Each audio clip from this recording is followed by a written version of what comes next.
วันนี้ก็เป็นวันที่ 21 เมษายนนะครับผม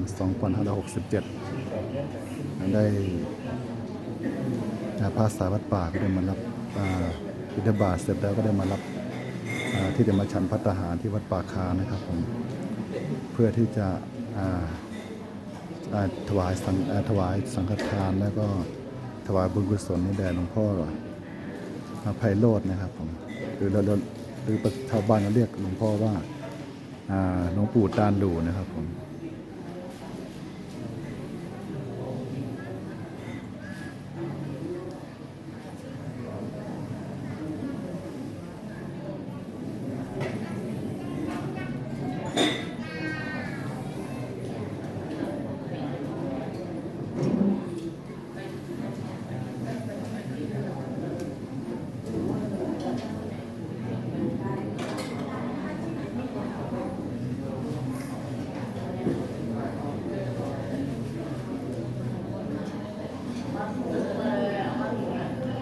เป็นการถวายจังหันนะครับภาษาทางภาคอีสานเรียกกันว่าถวายจังหันฮะถวายภัตตาหารแด่พระสงฆ์ผู้มารับนะครับ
พี่หลง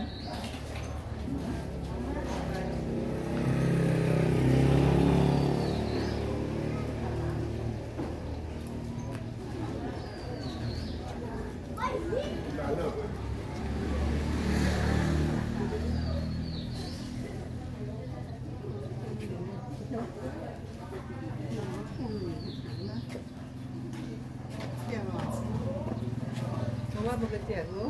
จะพูดเลย ว่าปกติบีบให้เนี่ย วันนี้ครับผม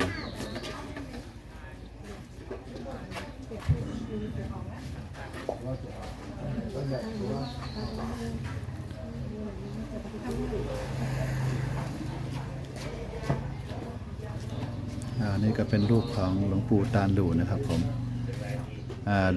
ชื่อทางการไทยของท่านชื่อว่าหลวงปู่ไพโรจน์นะครับสังวโรชาตะ5 กุมภาพันธ์ 2487 มรณะ 16 เมษายน 2567 นะครับ